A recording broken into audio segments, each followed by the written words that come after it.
What's the name of our podcast? Ooh, that's so funny. That's got to be the intro.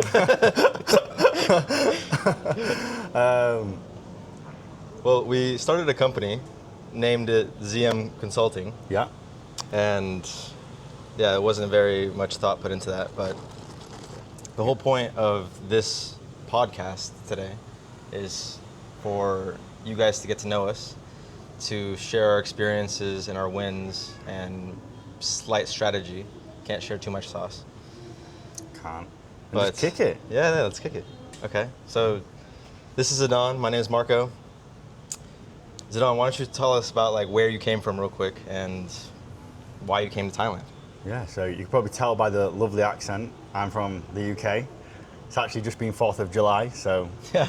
yeah. UK, A British US. guy was the first guy who said Happy 4th to me, an American. Yeah, and if you know your history, you know why that's important. But yeah, so about almost 2 years ago, like a year and a half ago, I came to Thailand. I was closing, and yeah, I wanted to take it up to the next level. I've done multiple millions in closing and managing sales teams for one of the largest info product companies and coach selling companies in the UK. And yeah, I wanted to just actually own a piece of the pie myself.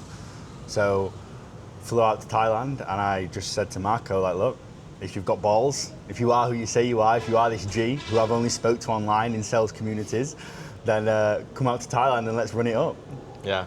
There was a very little thought on my part to do it as well, because I was in a position where I felt like I was just dating too much too often and just had some family troubles. Really wanted to get away from where I was in the moment. And so hearing Zidan joke about moving to Thailand and then him actually doing it really showed me like, okay, well, I feel like all these, or that thing about like moving somewhere, it being such a big deal to somebody else, saw that it wasn't such a big deal to him.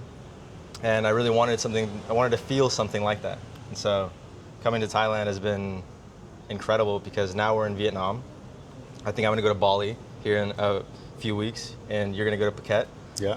And now we're just like nomads traveling with no barriers, nothing stopping us. Yeah, literally. Yeah. The world is our oyster. Yeah.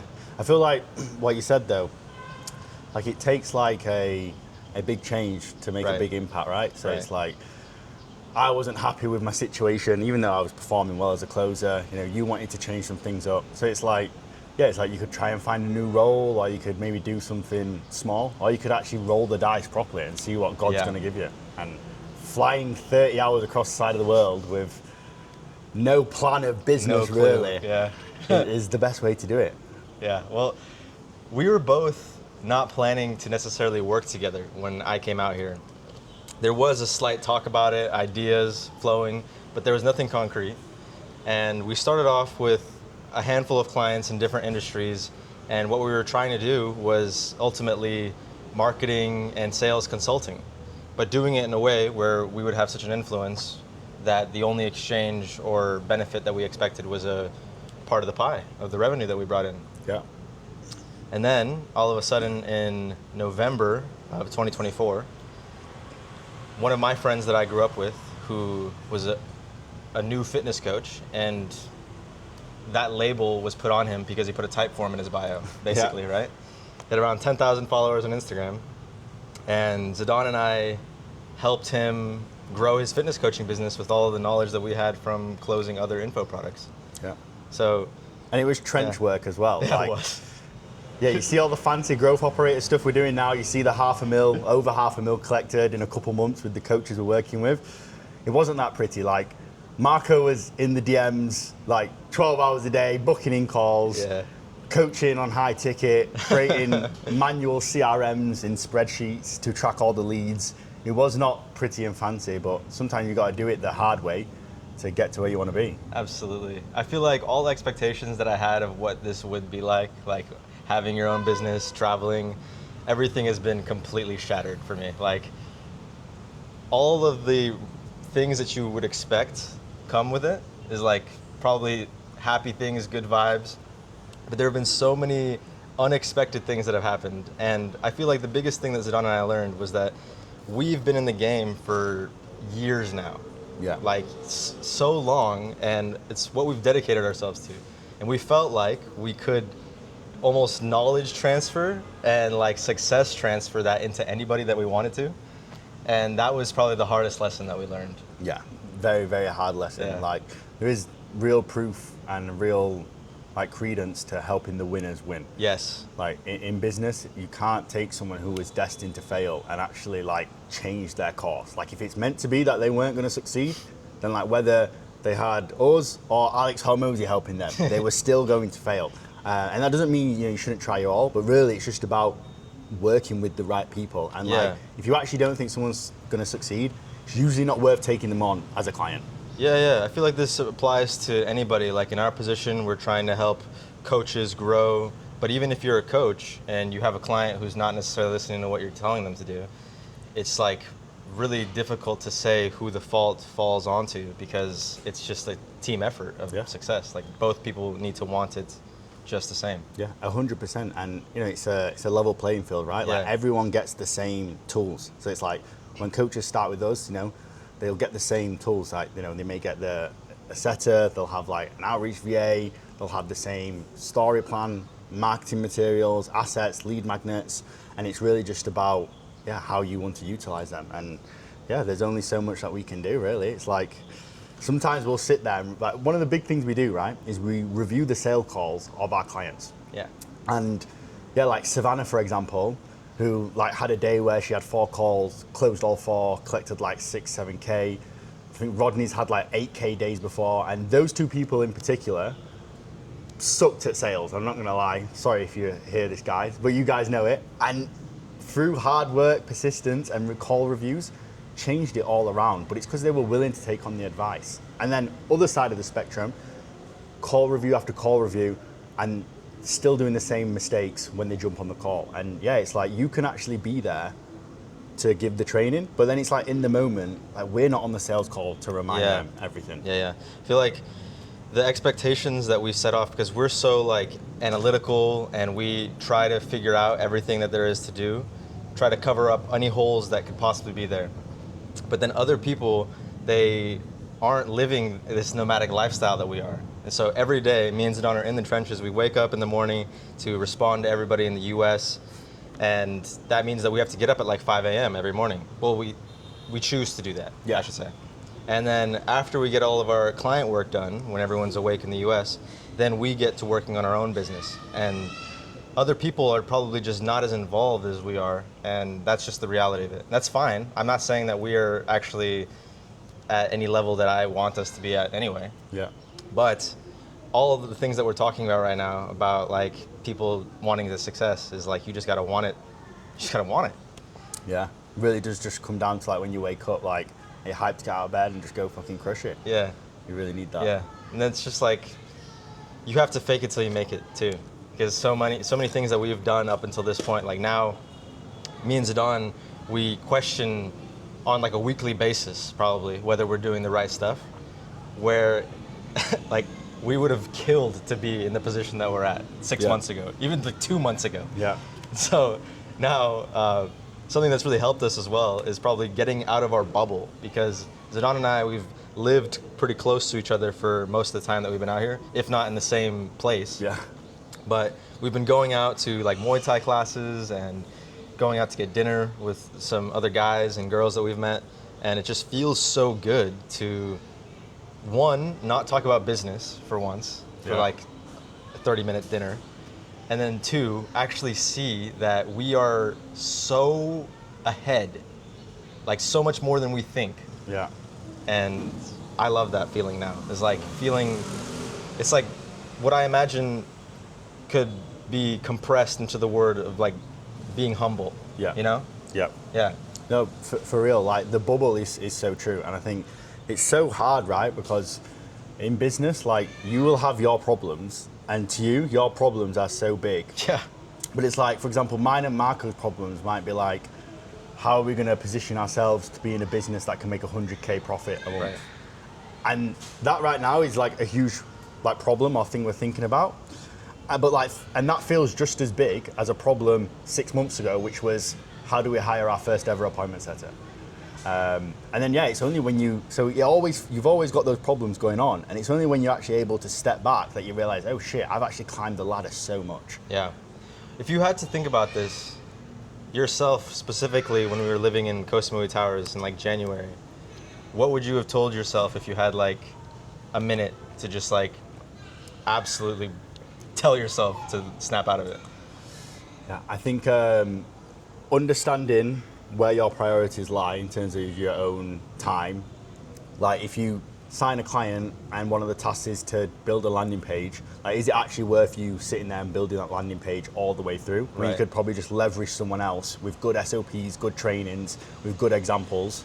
So I'd say making sure I only focus on high leverage tasks, and then the other thing would just be to actually just keep going. Like there's been so many times when we've questioned ourselves, is this the right thing we're doing? Are we doing the right thing? And it may not even be the right thing in the moment, but all that momentum just builds up to where we are today. Yeah, I think that's so good. I'm so glad you said that, because there was a point where we were doing the things that we thought would get us to the next, and doing the things for our clients that we thought were the right things to do. Yeah. For example, building a landing page is probably a really good example of a system that you probably think that you need, right? And especially as growth operators, we thought that that was the value that we were providing. That's what we were getting paid for. That's like a very tangible thing to get results that you could build out, and it's very necessary. When in reality, you need to really slow down and think about what is actually the driving factors to success. Yeah. It's probably not a landing page. It's like so many other things, skill developments with like sales and basic marketing principles. And that is what I really wish that I could have told us back then, is like I see now how many things we were focusing on, but it was strictly because we were inexperienced in trying to fake it till we make it. Yeah. Whereas now is like, like 3 things is like focus on your priorities, like you said, and make sure that they're the right priorities. Yeah. And the second is like find somebody who's a level ahead of you so that you can actually consult with. Yeah. Because me and Zidan were consulting with each other, and that's very helpful, obviously, to go into business with someone. But not having somebody who's a level above you is like such a tragedy, because you have no idea what direction you're going. Yeah. And like it just gets tiring, right? If you're not actually making something happen. Yeah. And trying. Yeah, I completely agree. I think being able to have those people who are ahead of you is so important, just for the direction, just so you know. Because it could be the difference between you spending 3 to 6 months in the same bullshit cycle. Exactly. Or actually propelling yourself. Yeah. And then the sacrifices as well, probably, I didn't even think I said a third one, but like actually just like thinking about where you want to go, thinking about the reality of there's no tomorrow and we have no idea what's going to happen. So you might as well just go all in if you mean it. Yeah. And stop making these reasons of like, oh, I need to think about it, or, you know, I'll figure it out tomorrow, when every day could be a month's worth of progress if you decided it to be that. Yeah. Just by focusing on the right things. Absolutely. Just moving with full intention. I think one thing that I'd love to get your opinion on is that I feel like one of the things you excel at is like client communication, and in particular, something that's like really not discussed about in the growth operator scene is like the whole, nightmare client type of thing, right? And it's like, if you have a client in growth operating who just doesn't want to post content because they don't feel good, or, it may be very, very valid reasons as well. The problem is though, in growth operating, like, what can we do in that situation? So I'd love to hear from you, like how you approach like dealing with clients, and when clients are like stressed out and not doing the tasks that we've given them, and what your approach is to it. Yeah, I think I've been learning about this framework that we use for setting and sales, which is the ACA framework. Yeah. And just psychologically, if you think about how a pleasant conversation flows, is like as long as you acknowledge what someone has said to a deep level, you throw in a compliment every now and then you're able to ask a really impactful question, then that is what gets the actual needle-moving conversation. And so taking it into this scenario of a hard-to-deal-with client is like, there's something going on where there's an unalignment happening, where it's like, I have the strategy for myself and for them, and they're not doing it probably. And that's what makes it difficult. And so if I just really try to get to the root of the problem and actually consult, like that's what our job is, then I'm able to find the reason why these things aren't happening. And along the way, that's not my only goal, because the relationship is the actual goal. Yeah. So as long as you do this framework that I just talked about you acknowledging and complimenting and asking your next question, it's not supposed to be a robotic thing, but that is what develops that genuine connection. And as long as somebody knows that you actually care and have their best interest out for them, then it becomes so much easier to like influence. And this is why we love that book so much, Yeah. of How to Win Friends and Influence People, because it's so real. And like if you actually tried to understand it, then you see that it's not just like a fugazi type of tactic, or it's not supposed to be a tactic at all. It's like a way of life. Yeah. And that's what it means so much to me, is actually like making sure that they know that I'm there to help. Yeah. And then every time that they have an opinion, I always make sure that they feel heard. Yeah. And that's why the acknowledge part is so important. 100%, bro. Yeah. And I feel like one of the biggest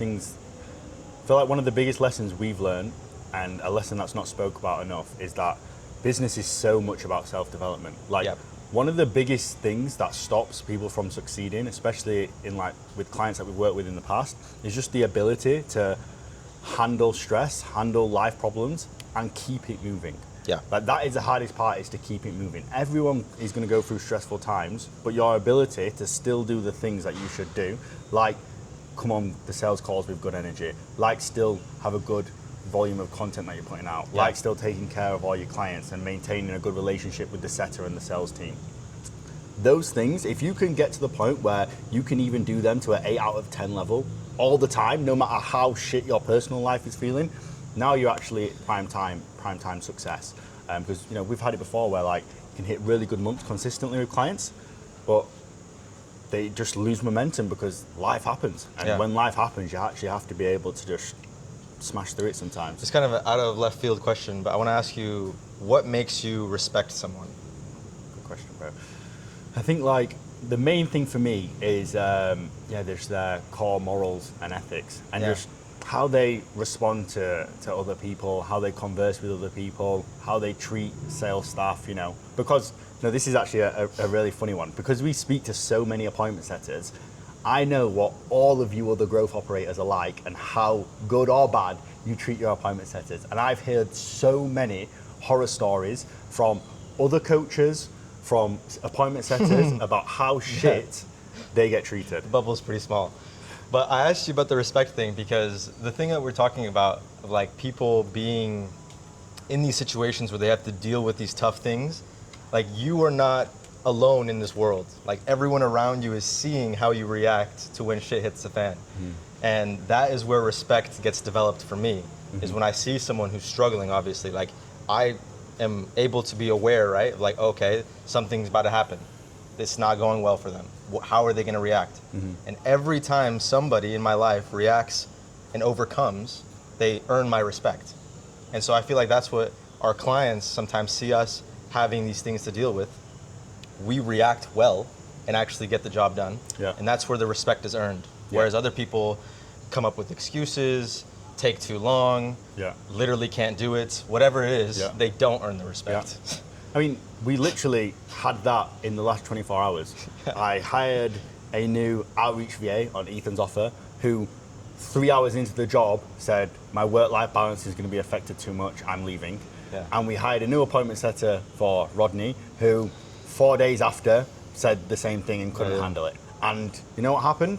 Because we've got a pipeline full of outreach VAs and appointment setters, within 24 hours, the next two hires are about to be like completely covered. And it's just been able to deal with it that quick, just get back on it. Yeah. How much do you think that luck plays into opportunity?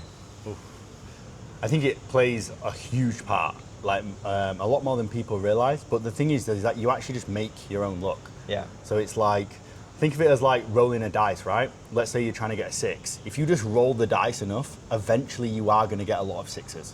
So it's like, you just need to put yourself in the position by turning up every day to keep rolling the dice. And eventually you're going to get your 6. Yeah. No, that's a really good point. I feel like the persistence and the dedication to the craft is really what it takes, because every time that I've tried to learn something in the past, I felt like I really needed to figure out the best way to do it or learn from somebody and do it exactly the same way as they do.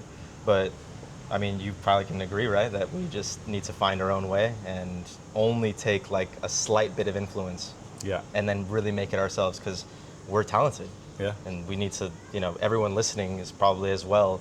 You are very talented. So you need to actually sit back, trust yourself and your gut, and just move with direction and purpose, and you'll figure it out. Yeah, definitely. I feel like a lot of people try and like copy like 90 to 100% of what someone else does, when in reality it just needs to be a lot less. And like you actually hold all the sauce.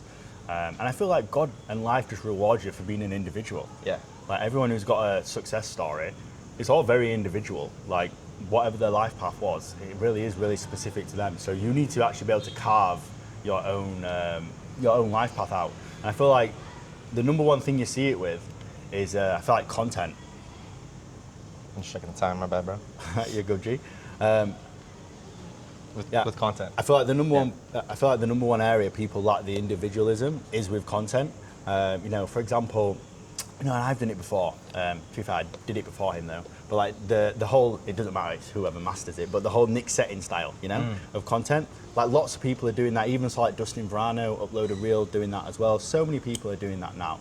Just to say, like, it's like the camera angle with like an Instagram reel with the camera up top and then the screen recording at the bottom. Yes. It's the POV with and like the Miro captions in between. Yeah. Really good style right now, and it makes sense why a lot of people are doing it. But I feel like, you have to be able to just add your own spin. Absolutely. onto things. And then we need to like figure out a way to enjoy making the content. Yeah. Because otherwise, it's like not good for anyone. Like people can probably notice it, and then as well as you are going to get burnt out that much quicker. And so, I think right now, my favorite thing that we're doing right now is actually like trusting the process, and it gets to a different level, like success and enjoyment of the success. Yeah. Because like I went to a jiu-jitsu class today. I haven't been to a jiu-jitsu class in forever, and I got absolutely schooled, right, while I was there. But it didn't matter to me because I felt like all I needed to do was do it again 1,000 times. Yeah. And I was willing to do that, like at step one. Yeah. So that's why I know that I'm watching these guys who are really good at it, and they're getting exponentially better because they're doing it right over and over and over again. But you can't get to that point unless you just go through all the beginner parts. Yeah. Yeah. And then skill memory starts to kick in. Yeah. And same way muscle memory. Yeah. It's just the exact same thing. Like I'm very fortunate that I got to have a MMA fight, because I just feel like now I just have a set baseline level of fighting ability that I will just never drop below, because I've just It's like had riding that a bike. Yeah, literally, bro, riding a bike. I've now rid the bike. I know how to ride it. And same with your jiu-jitsu. Like the skill memory kicks back in, and you're like, sweet, I know what I need to do to get to where I need to be. I think that this applies the most to our business with sales, because sales is something that you have to learn no matter what you do. Like I can't imagine one job that this wouldn't influence you heavy. Like you could be in the most like introverted job ever, but you have to talk to someone at some point. And that is where the influence of sales comes in. And so we review sales calls. We talked about this in the beginning. Yeah. The fact that we can look at somebody from a third party perspective and actually coach them through what they should have said and not even think twice about what the right thing would have been in the moment. This is where the example of like, we've gone through 1,000 sales calls. Yeah. We know what's gonna happen. We know human psychology and like the actual right things to do to connect with someone, to build that rapport, and then pre-handle objections, and like, I guess just have like an eagle eye on the whole operation. Yep. And this idea of the skill set of sales has to be, like if I could tell anybody to do anything, is like get good at that. Yeah. You will get more of anything that you want. Yes. Always. Completely. And if you're a business owner that's watching and you think that you don't need to master sales and you think you can just hire a closer and not know how to sell, you are going to severely limit yourself, because whether it's like right now or later down the line, or maybe you bump into someone in an elevator that could potentially change your life, you actually need to understand how to sell. Yeah. Like, it's impossible for you to be an elite level businessman and not know how to sell. Yeah. Unless you've got an amazing partner like I have, but luckily we both now know how to sell. But yeah, especially in this info game as well, you have to be able to sell. We've had multiple times we've partnered with someone and they've just been resistant to sales calls. They're just coming on straight away, and on the first call, it's like, oh, I really don't like the sales call. Oh, I'm just not a salesperson. I'm just not this, I'm just not that. And it's like, if you actually get sales, I almost hate the word sales because sales is just people. Yeah. So it's like, you're not a salesperson, you're becoming a people person. Exactly. No, I feel like, so I've built out a framework pretty recently, and it's just a iteration of many things that we've both learned and what we've been teaching our coaches. But outside of that framework is that the whole idea is that you need to be charismatic. You need to be aware of how somebody is feeling when you're talking to them. And then especially when you're taking a sales call, as long as they actually got there like semi-properly, like they don't just show up and they don't know like what's happening, right? As long as they know that you are offering whatever it is that you're offering, they have the need for it. Like, let's be real. What else needs to happen right there is like, other than you being a charismatic person, showing them that you care, showing them that you can help them and them believing you, there's literally nothing else. Yeah. So that's like what I need to show everybody that I'm working with right now, because so many people are still taking so long, I feel like, right? And this is my expectation because I've been in the game for 3 years. Yeah. But like, just showing somebody how to do sales is so much simpler if you just break it down like, this person wants what you have. Yes. Yeah. And the easiest way to have someone who wants what you have is just undeniable results. Yeah. Like, when your fulfillment and your results are so good, that just becomes the marketing. Like, our content didn't need to be the best. Yeah. Our content, we didn't even need content in the beginning. Yeah. We just needed good fulfillment, which got us good results. And I always say, like, the 3 R's of business is results equals referrals, which equals renewals. And yeah, we're the perfect case study for that, is that we live off referrals and clients staying on with us. Yeah.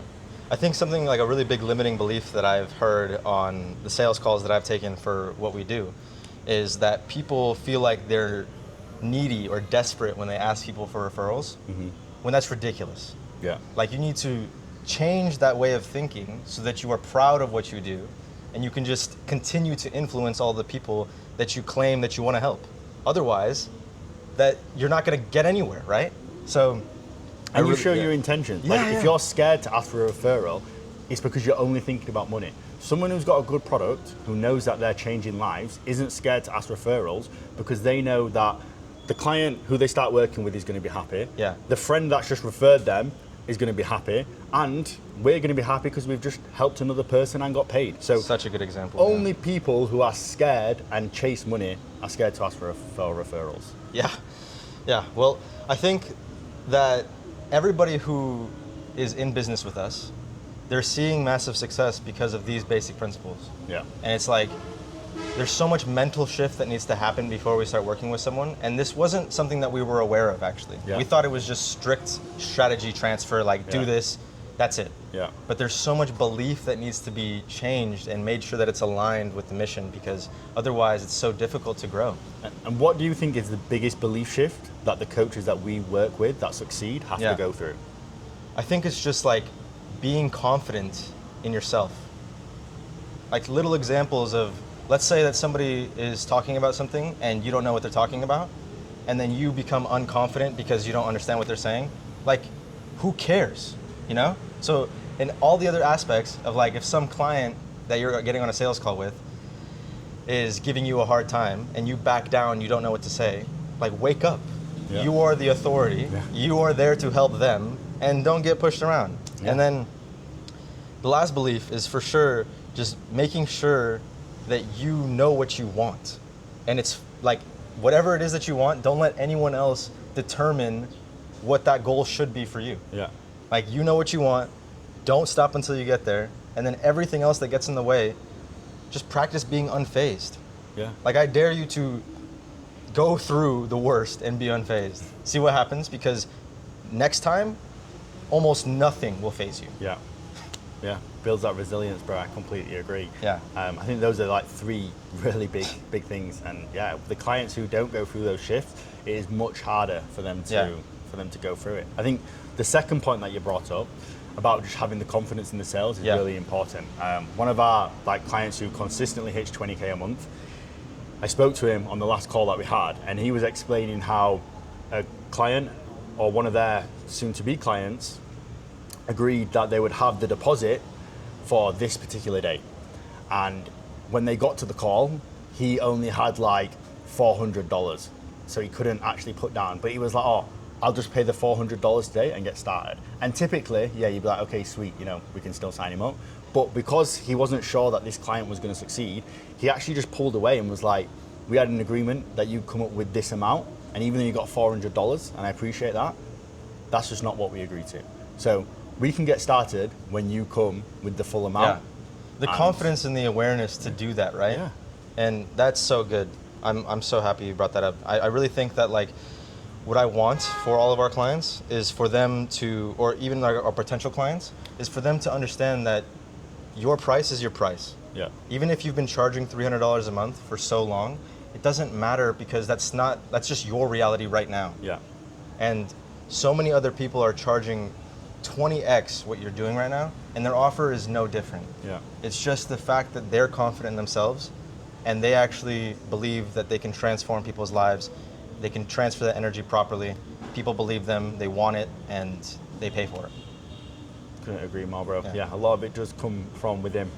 And just having the ability to ask, in life, you only actually ever get what you ask for. And so many people just haven't ever asked for something big, so they've never got anything big. How do you get rid of the unconfidence to charge high ticket?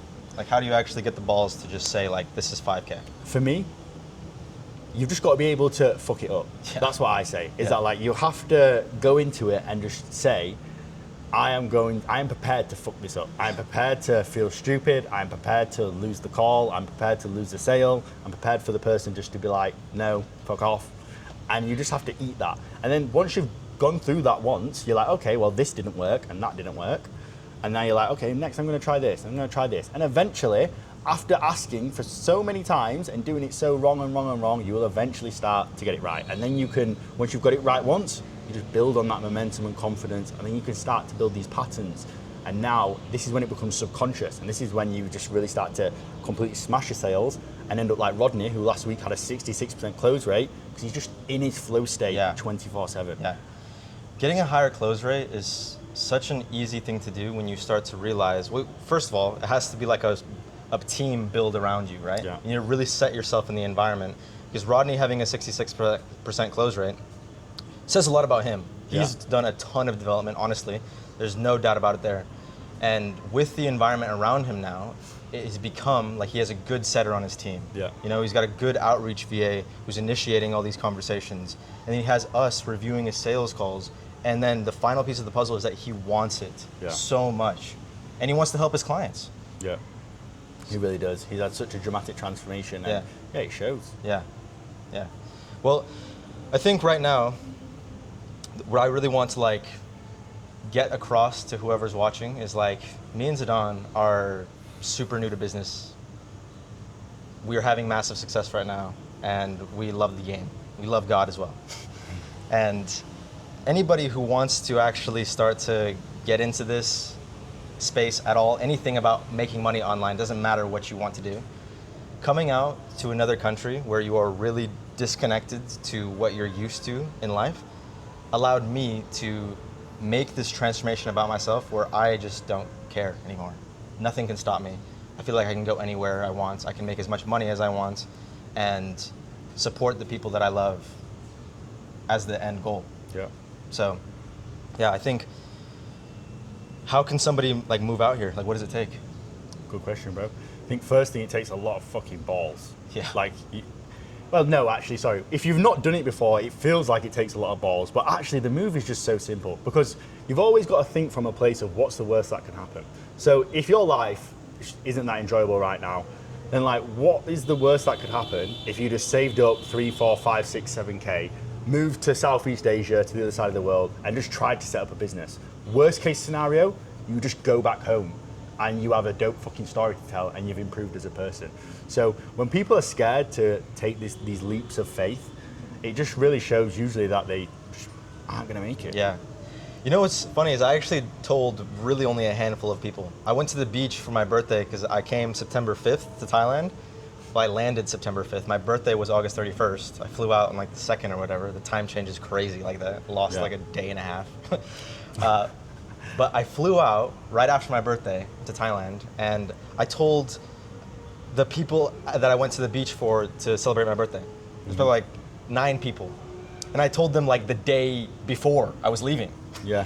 And because I chose not to share with everyone what I was doing, what I was trying to do, that is where the risk really just falls to none. Yeah. Like I could have gone to Thailand, came back, and people would have been like, "Oh, sick! Like, what'd you do?" You don't have to tell no one what you were doing. I was traveling. What were you doing? At work? Yeah, that's sick for you. But so now, like, I feel like I have all this success everyone is seeing. You know, I'm getting DMs like, "Oh, now please teach me what you're doing." When now I see, right? It's like everybody that told me before, "Oh, it's dangerous. Like going to Thailand is dangerous. Starting your own business, like that's dangerous." It's all a joke.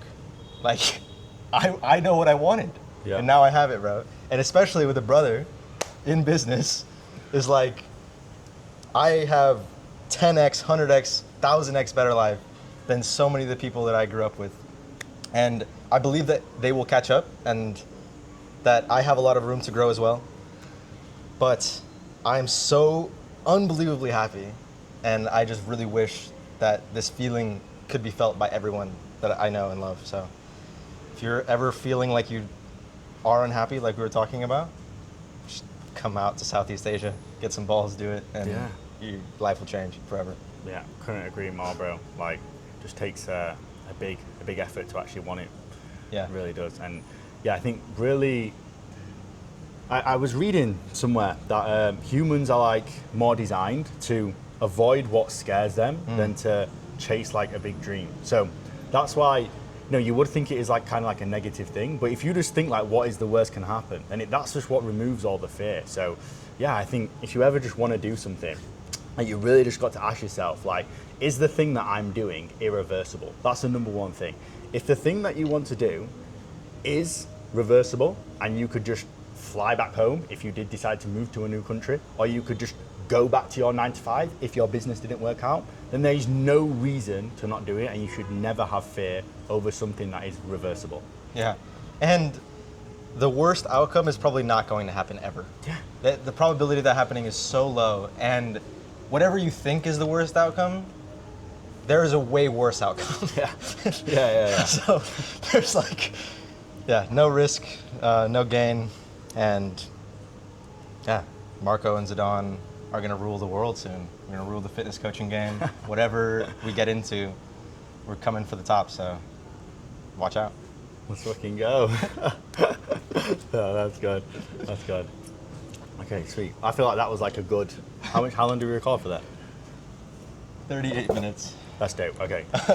I'm like really hot. I feel like that's like a good point to have like a little cut. That's fun. Yeah, that was fun.